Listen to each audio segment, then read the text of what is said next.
Permettez-nous de vous dire qu'aujourd'hui, on a voulu tenir une conférence de presse, comme l'a dit tout à l'heure notre ami et frère Soli, pour parler uniquement sur 3 questions. La première, c'est les détenus politiques ou les otages politiques qui sont toujours incarcérés dans les lieux de détention. La deuxième, c'est un peu évoquer une situation à la limite catastrophique qu'on devrait éviter, venant surtout des propos de Madiambal Diagne. Je ne dirai pas monsieur, ou nous ne dirons pas monsieur Madiambal Diagne, parce qu'il ne mérite pas le respect des Sénégalais, et d'un soi-disant ministre de la Justice, à savoir Malick Sall, pour le nommer. La troisième question, c'est sur le report éventuel des élections locales, pour d'ailleurs la 1e fois. Pour la première question, nous allons aller vite.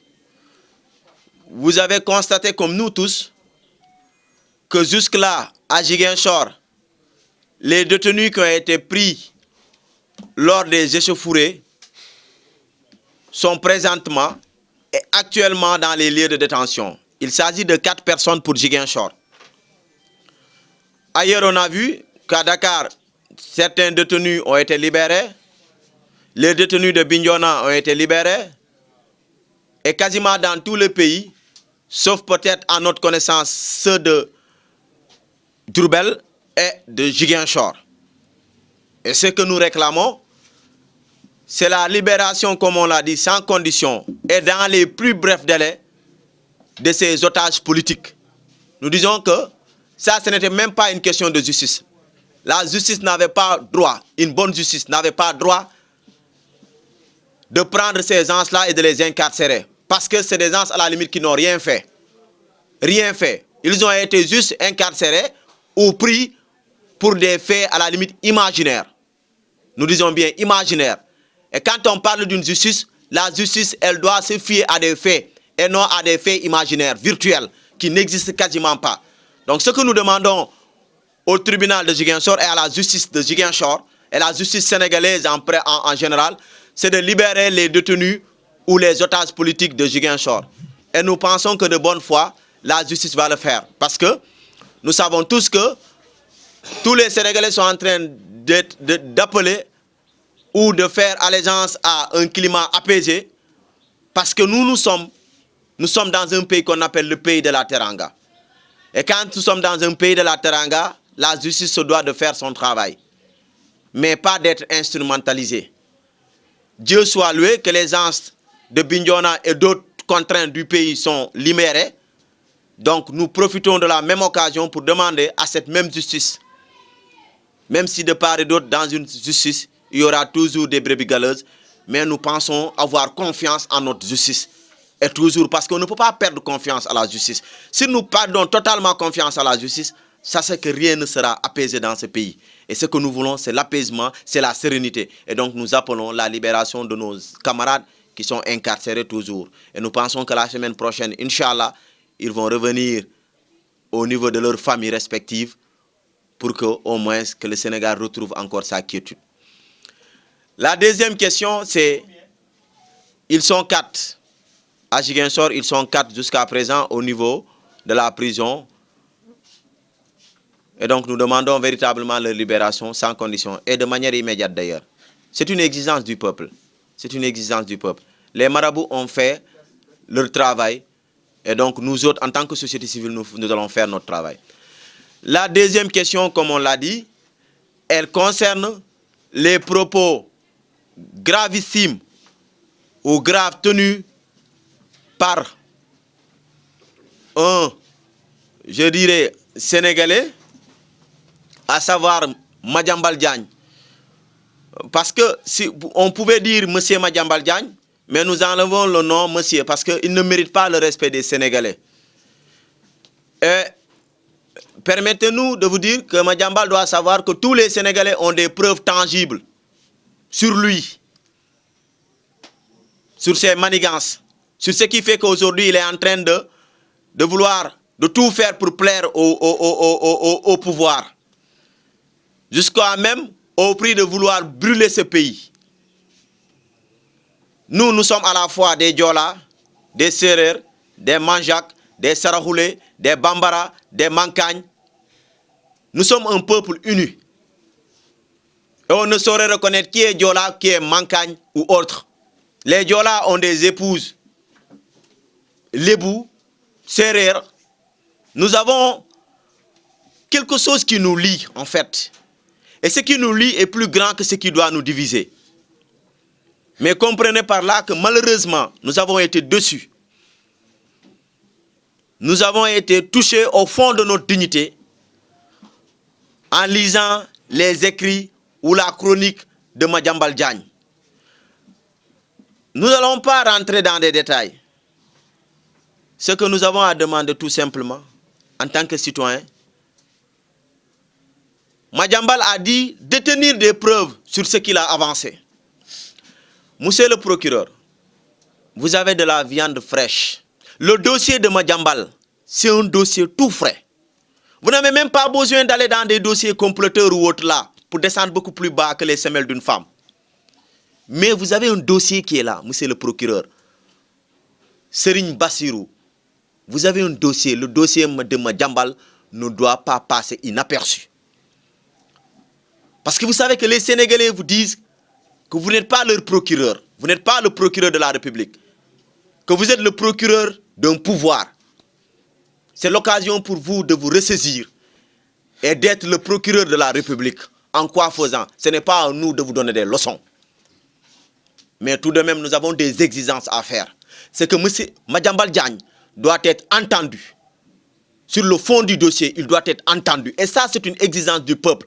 Parce que vous avez vu sur tous les réseaux sociaux, dans tous les médias, vous avez entendu les Sénégalais condamner jusqu'à la dernière énergie et condamner avec bec et ongle les propos de Madiambal Diagne. Qu'est-ce que vous attendez pour ouvrir ce dossier-là? Si c'était une personne qui est de l'opposition ou un gars de la société civile, mais vous allez danser, vous allez sauter de votre fauteuil. Mais c'est l'occasion pour vous de vous ressaisir et d'appeler Madiambal Diagne. Il doit être interpellé. Nous attendons dans les prochains jours ou dans les prochaines heures que Madiambal soit interpellé et que le procureur de la République puisse entendre sur le fond. Parce que le gars a dit qu'il a des preuves tangibles de ce qu'il avance. Ces propos sont d'une gravité assez extraordinaire, assez extrême, dans un pays qui se dit républicain, dans un pays de droit, dans un pays démocratique. Nous avons mal. Ce n'est pas parce qu'il a parlé de Diola, non. Nous avons mal parce qu'il a parlé d'une ethnie au Sénégal. Nous n'avons pas mal parce que nous sommes Diola, non, loin de là. Nous avons juste mal parce que dans ses propos, même s'il avait parlé des Mandjak, nous aurons la même réaction. Parce que nous sommes un peuple uni. Et nous ne saurons reconnaître qui est Diola, qui est Mandeng, qui est Bambara, qui est Serer, qui est Toucouleur. Nous sommes tous à la fois de tous ces peuples, de toutes ces ethnies. Monsieur le procureur, Madiambal doit être entendu. Et c'est ce que nous attendons d'un bon procureur, je dis bien. Maintenant, si vous êtes un mauvais procureur, nous allons voir dans les prochains jours. Nous vous défions. Et Madiambal doit savoir qu'il a touché là où ça fait mal. Et qu'il a touché là où il ne devrait pas toucher. Si vous ne nous occupez pas de Madiambal en l'interpellant, nous, en tant que peuple, en tant que citoyens, nous saurons quoi faire. Si la justice n'est pas du côté du peuple pour interpeller Madiambal, le peuple aussi a ses pratiques. Madiambal, en tout cas, doit être entendu. Ce ne sont pas des menaces, mais il doit être entendu. Et dans une bonne justice, ce genre de propos ne saurait être toléré. C'est par ricochet même que nous n'avons pas voulu parler de ce soi-disant ministre de la Justice. Ce vieux, au lieu d'être guidé par l'âge de la sagesse, malheureusement, il est guidé par la rage de l'âge. Monsieur le ministre de la Justice, vous ne méritez pas ce poste-là. Parce que quiconque parle de justice, pour qu'il y ait une bonne justice, il faut qu'il y ait des hommes justes. Et vous, malheureusement, en tant que vieillard, vous n'avez rien d'autre à faire que de vouloir brûler ce pays, en parlant surtout dans votre langue, pensant que les Sénégalais ne vont pas comprendre. C'est malheureux que dans ce pays-là, ceux-là qui doivent donner le bon exemple, ce sont les premiers à écorner l'image du pays. Ministre de la Justice, ce n'est pas votre place là-bas. Vraiment. Et quand on voit votre image sur les réseaux sociaux, aujourd'hui, vous ne devrez même pas être ministre. Vous devrez chercher une natte et un chapelet pour prier pour que le pays soit dans la paix, pour qu'il y ait apaisement, pour que le pays soit stable. Mais malheureusement, vous êtes les premiers à traiter les Sénégalais de tous les noms en tant que ministre de la Justice. Ce n'est pas votre place.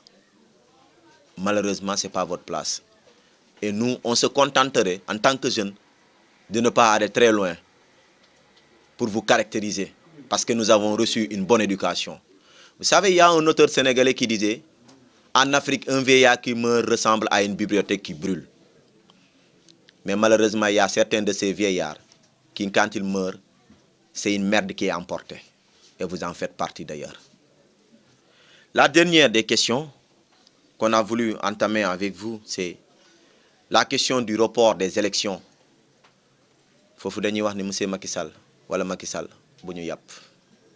Tu n'as pas le droit de te moquer des Sénégalais pour que l'on puisse dire que la question doit être lue et approuvée par l'Assemblée.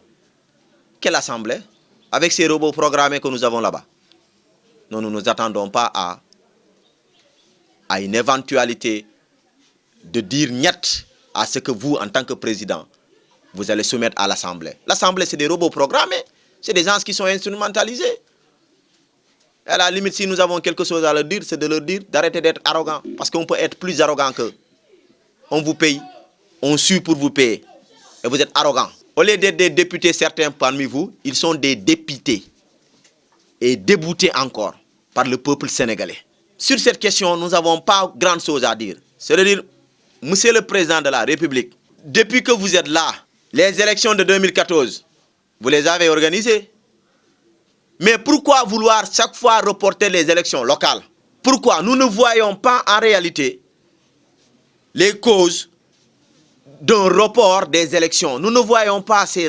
Nous voulons, nous disons niet, et nous disons bien, nous disons niet à un report éventuel des élections locales. Jusqu'en 2022, nous ne voulons pas de cela. Nous voulons, Monsieur le Président de la République, avec votre bande-là qui s'agrippe sur le pouvoir, sur les privilèges, nous voulons que les élections locales puissent être organisées en fin même de l'année 2021, cette année dans laquelle nous sommes. Nous voulons des élections locales en 2021. Si vous n'avez pas su détecter le discours ou les agissements du peuple, c'est parce qu'en réalité, vous ne vous réveillez pas au Sénégal. Si vous vous réveillez au Sénégal, vous saurez que le peuple veut de ces élections-là. Nous voulons de nos élections dans un pays républicain, un pays démocratique. Ça prouve encore que vous êtes toujours dans cette tendance de vouloir écorner la démocratie sénégalaise. Et nous ne l'allons pas nous laisser faire. Les élections doivent se tenir en 2021. Point barre.